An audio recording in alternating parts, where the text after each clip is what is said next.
Thank you so much for joining us today for Wonder Washington as we explore Walla Walla. Today, I would like to introduce your host, Mike Moe. Mike is the Director of Strategic Partnerships and the Washington Development for the Tourism Development for the Washington State Tourism Alliance, the state's tourism destination marketing organization. Born and raised in Washington, Mike has worked with the WTA since 2012 and loves sharing the vast array of experiences available in his home state. Mike, thank you so much for joining us today. Take it away. Thank you, Ashley. My name is Mike Moe, and today I'm coming to you live from my basement. I'm excited to be your guide as we continue to explore our home state in the series Wander Washington. Now, if you weren't with us when we first went to Leavenworth and then to Bellingham, every other Wednesday I will take you to a new destination throughout Washington, and we'll talk to local experts about what you can expect when you visit. And as always, you can explore on your own on our state tourism website, experiencewa.com. That's experiencewa.com. So today we're heading east to Walla Walla. Now, Walla Walla symbolizes the great American small town. The downtown is adorable. Its wide streets are lined with restaurants, funky little shops, and most importantly, 40 tasting rooms. You see, Walla Walla is in the heart of Washington's wine country, and some of the best wine in the world comes from this region right here in our state. In fact, this summer, when USA Today selected the #1 wine region in the US, it wasn't Napa, Sonoma, or even Lodi who won. Walla Walla Valley was named the best wine region in our country, right in your backyard. But there's much more to do in Walla Walla than just drink wine. It's also home to some of the state's best art. It features some of the best roads for bikes. So today, we'll talk to 3 experts about what you can expect when you visit Walla Walla. But first, let's talk about how you get there. So getting there, to get to Walla Walla, we'll head southeast. We've outlined it there in blue. First, we'll jump on East I-90. We'll go up passing North Bend, over Snoqualmie Pass, and then down into the sunny side of our state until we get to Ellensburg. Then we'll hang a right on I-82, go south through Yakima on our way to Tri-Cities. A few miles outside of Pasco, the highway will fork in two. We'll get into I-82 and then head south on Highway 12, which will take us into Walla Walla. It's a long journey. I know it's complicated, but you'll just follow your phone anyway. With no traffic, the journey takes about 4 hours or so. So time for a couple of pro tips. Now, if you're not in a hurry, get off I-90 on exit 109 and go south on Canyon Road.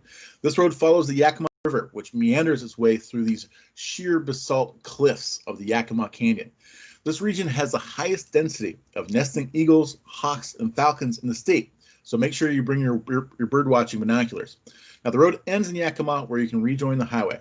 However, if you're hungry, you have to check out Los Hernandez Tamales. Now, I would love to tell you this is a little secret between me and you, but this humble little taco stand or tamale stand has literally won a James Beard Award. Yes, they're that good, and the secret is out. So one last tip, and then we'll get to our guests. If you love Washington wine, and once we're through this whole COVID situation, stop in at the Walter Clore Center in Prosser. They're all about educating you on the history and uniqueness of Washington wine.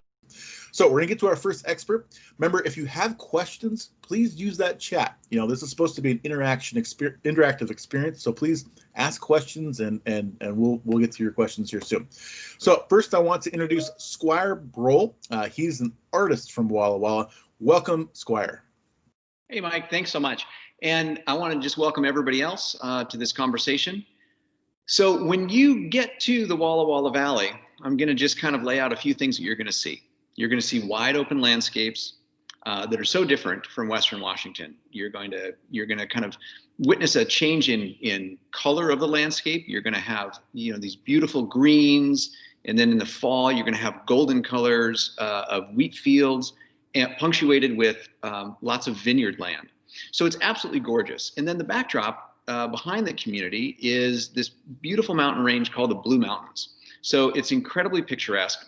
You know, bring your camera, just be ready to be wowed by some wide open natural beauty. Now, when you get into the town, like Mike said, the downtown core is just quaint. There are some beautiful old buildings, you know, wide streets, and lots of little shops. So there's going to be little galleries and things of that sort.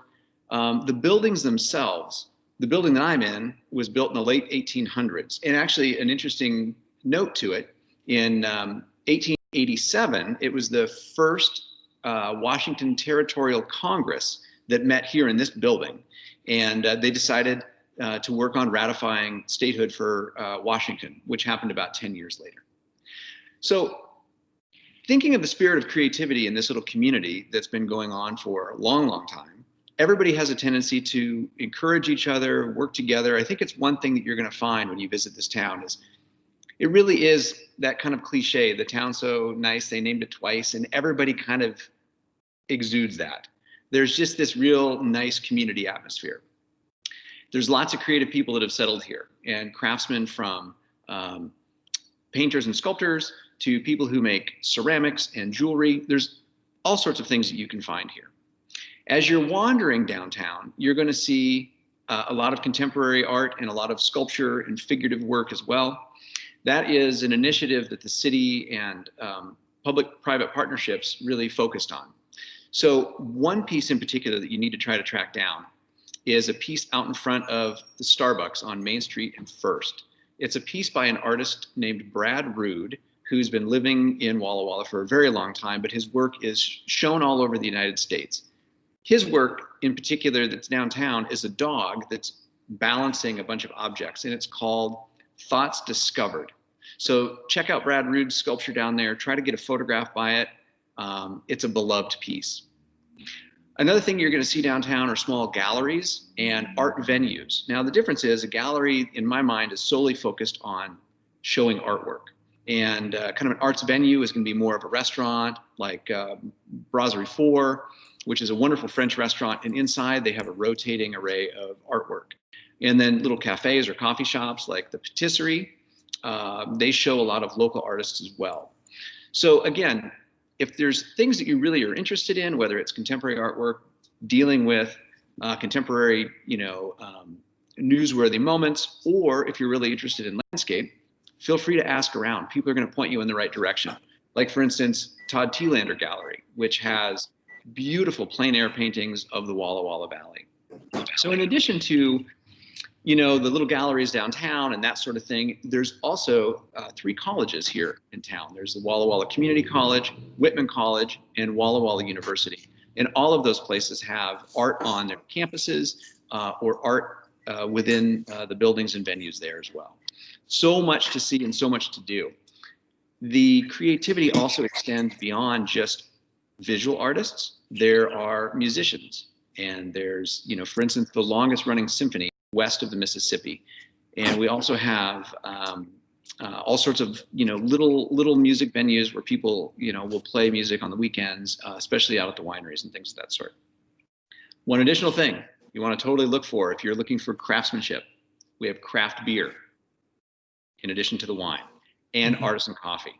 So look for places like Walla Walla Roastery, take home some coffee, or Quirk or Burwood as you're enjoying some of the beer around town. And they also show different artwork.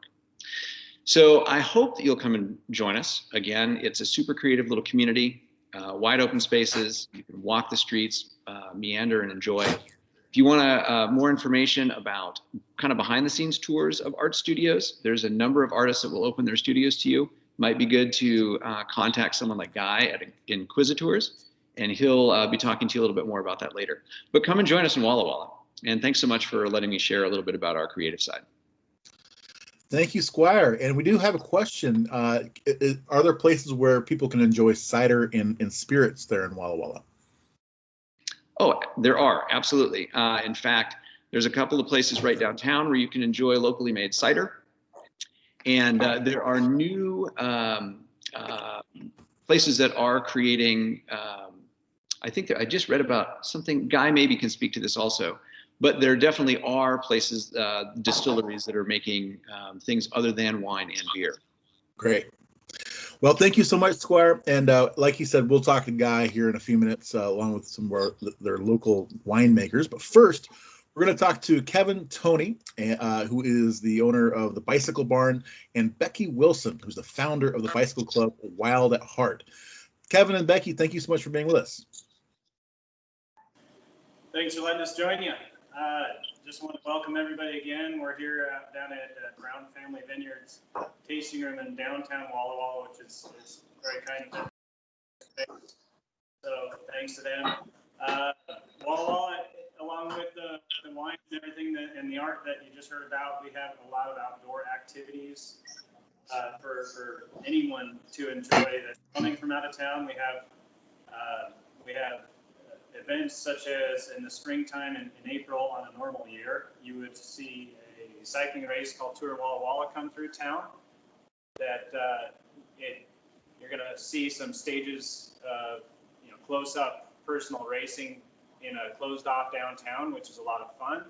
You're going to see that take in tons of our landscape out of town. We also have towards the end of summer, you'll see Walla Walla, which is a classics car show, come in. Tons and tons of amazing pieces of art in the form of cars, both old and new, are going to come through town. So that's always a lot of fun. It's outside. It takes in the entire downtown venue again. So you're going to see that. We have lots of golfing. We have 3 different golf courses in our surrounding areas. We have hiking, birds. Really, if you want to spend some time outside, take in some fresh air, get a good view of the Blue Mountains, get some good pictures of nature, and stretch your legs a little bit, we have all of that. That's amazing. So it sounds like you've covered kind of the summer sports there in Walla Walla. Becky, can you tell us more about what people can expect, heading into winter there in Walla Walla, what people can do outside?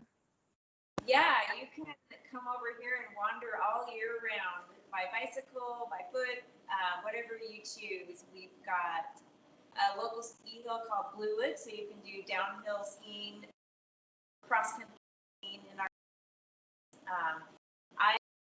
since I'm a cyclist, I enjoy fat biking in the snow.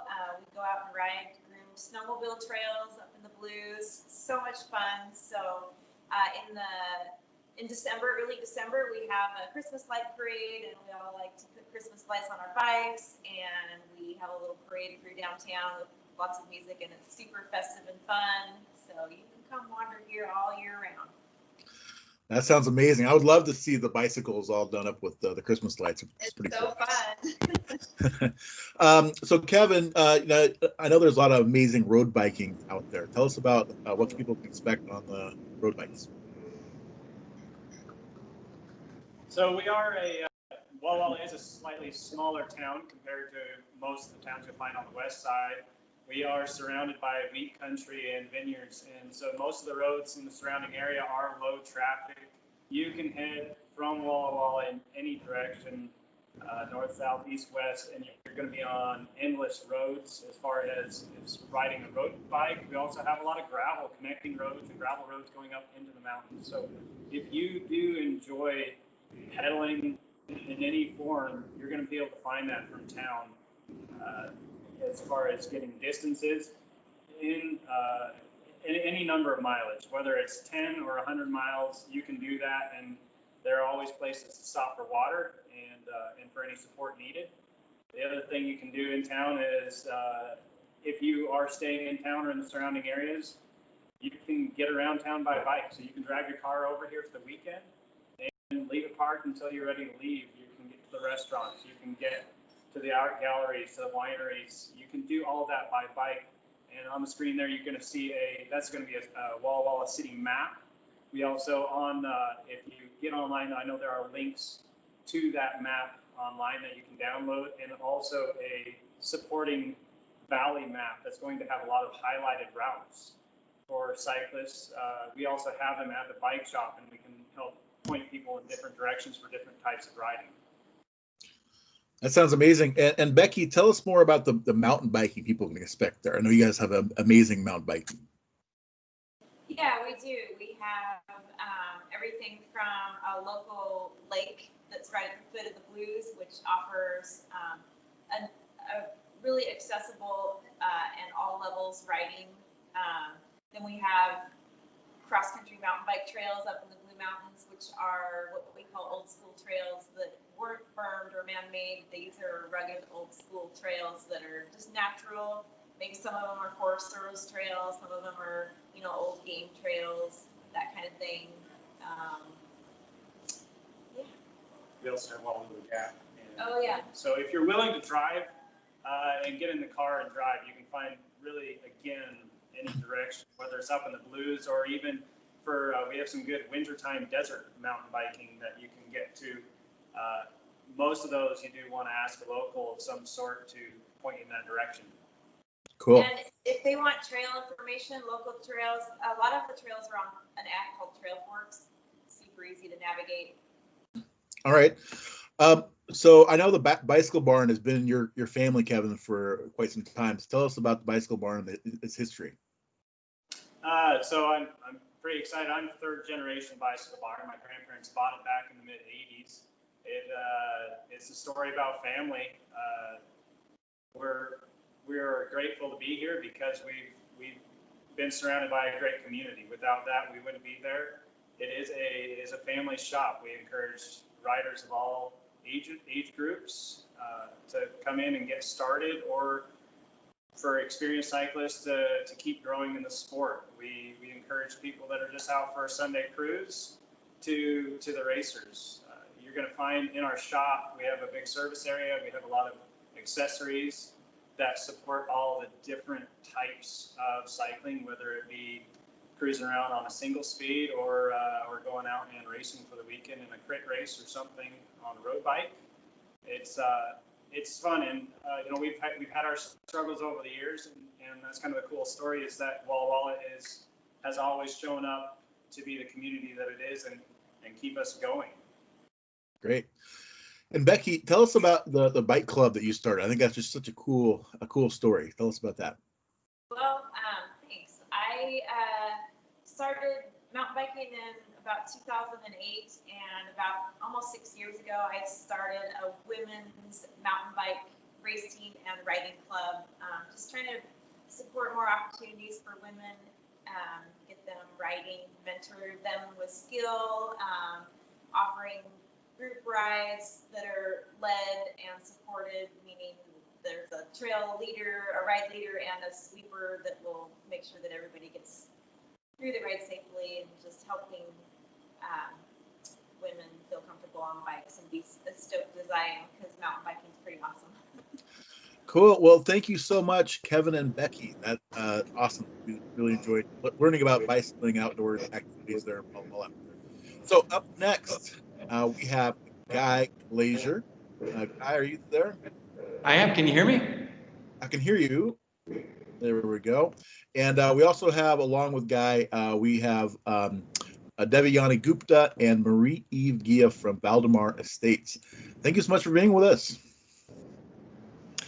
Excellent. Thank you so much. And the natural beauty in the open spaces that that Kevin and Becky talked about, and Squire too, are really diverse and abundant. And one of the some of the photos that we're going to put up on the screen is one of my favorite hikes in the valley. It's an area called Twin Sisters.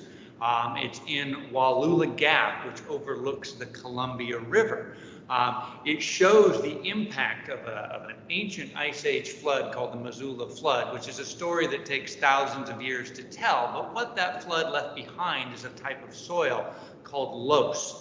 That soil, loess, combined with our latitude and our sunshine and our rainfall, and I also think our innovated agricultural community, has really created a perfect location to grow grapes.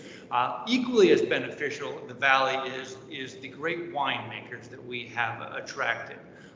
Devyani Gupta, a locally born and trained winemaker here, and as I look over the shoulder in the Walla Walla Valley and I see the Oregon Trail, we have a true pioneer of the wine industry who we're really excited to hear from. Marie-Eve has been here, and their knowledge is really what's putting Walla Walla on the wine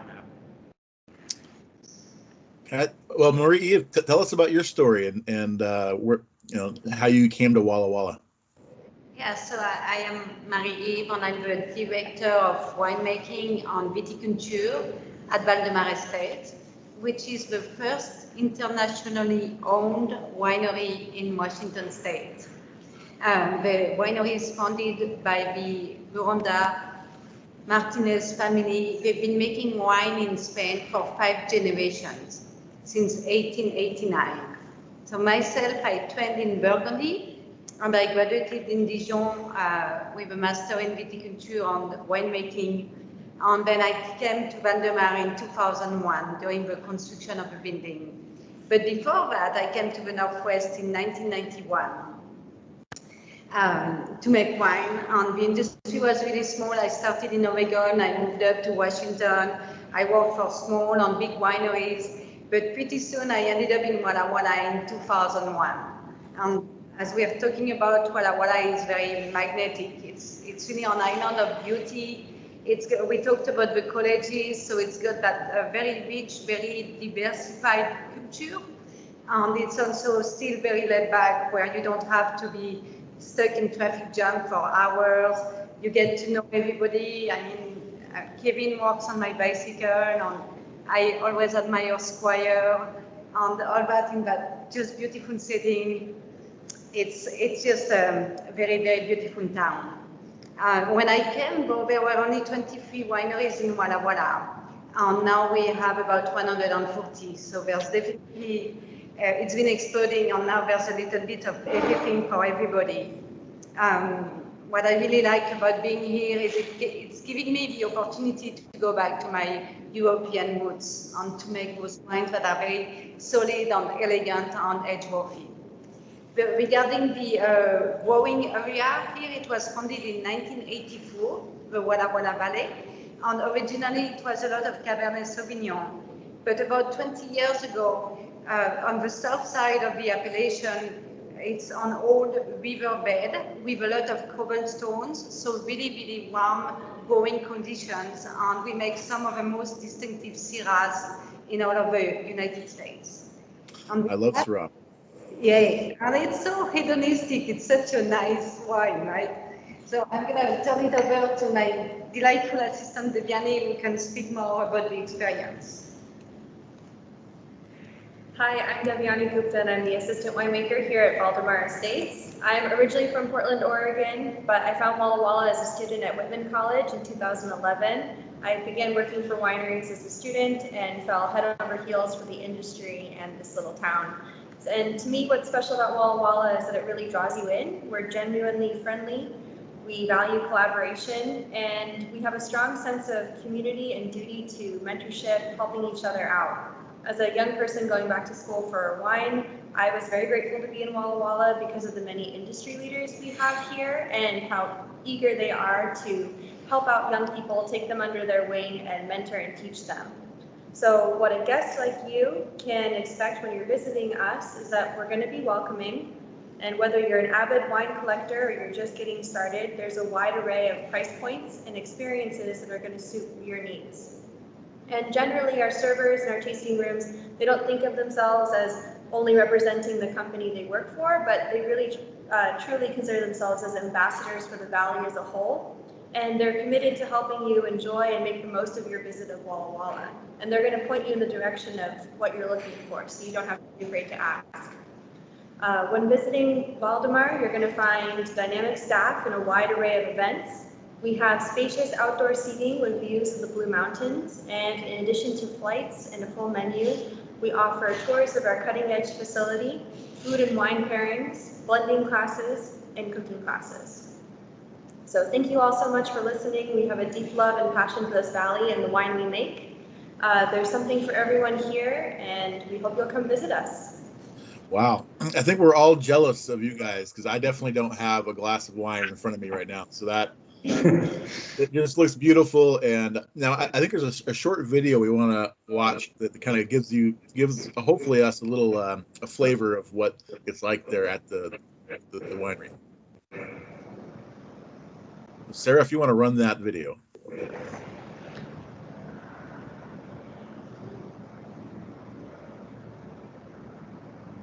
We can't hear the sound, but it looks beautiful. I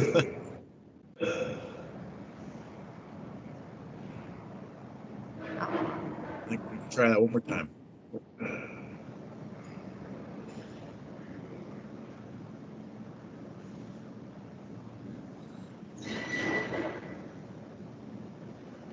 All right. Sarah, there she goes.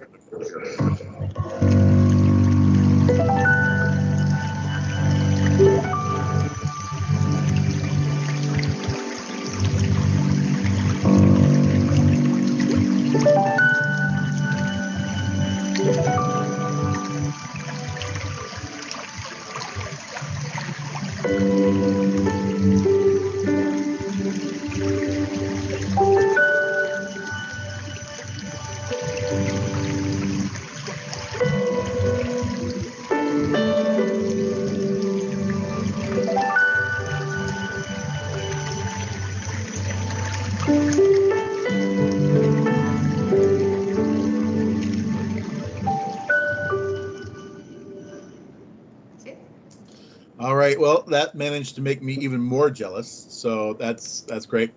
Well, thank you so much for telling us about the vineyard there.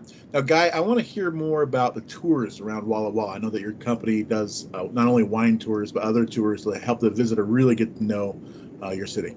Yeah, absolutely.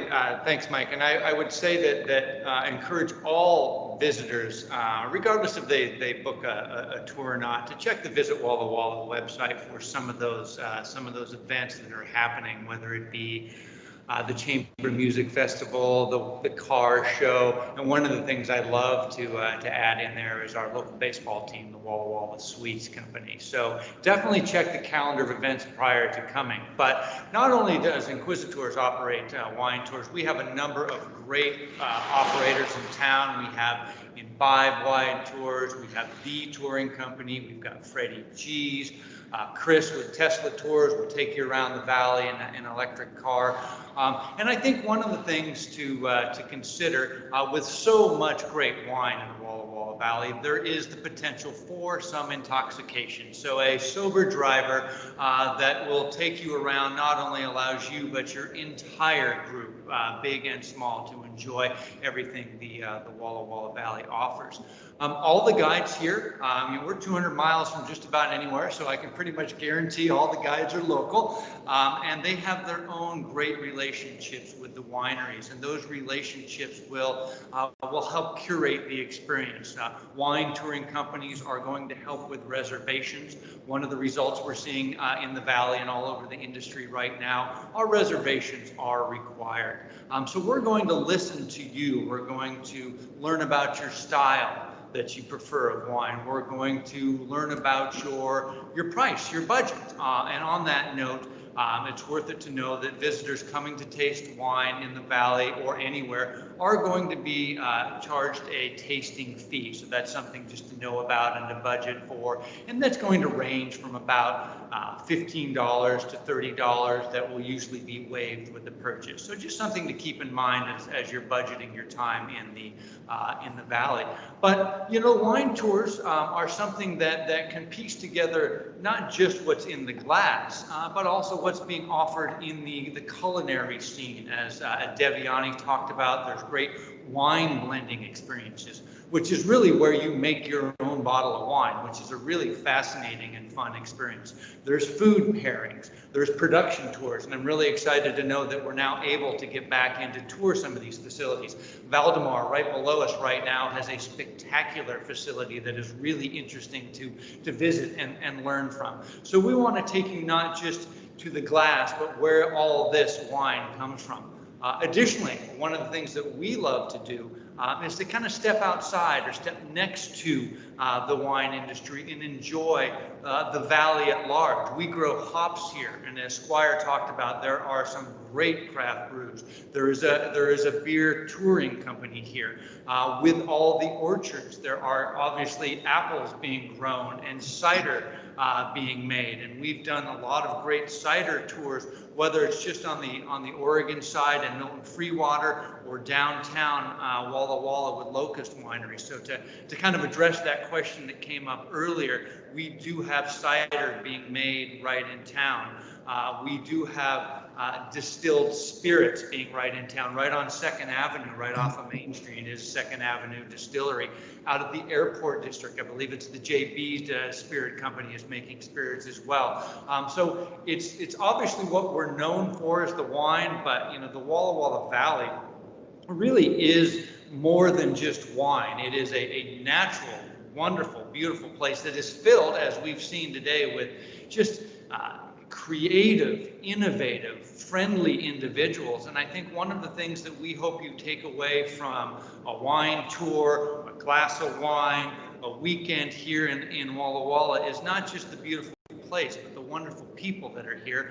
And there's plenty of technology out there, but you know what? Just pick up the phone and give us a call, because we'd love to talk to you and explain any number of ways there are to enjoy this great place.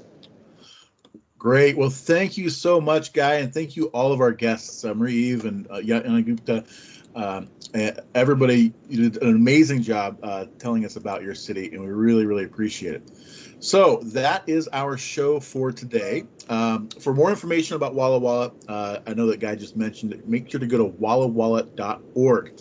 Also, there's an amazing conversation happening on the chat about all the wonderful restaurants there in Walla Walla. Feel free to keep going and putting in your recommendations. So at wallawalla.org, you'll find all the information you need to plan your trip. So thank you so much for being with us, and thank you for being curious about our state. We're so lucky to live in such an amazing place. I hope you take advantage and explore on your own. Now, in 2 weeks, we're heading southwest to Long Beach, Washington. So I hope you can join us. In the meantime, don't forget to check out that state tourism website, experiencewa.com. Thank you so much, and we'll see you next time.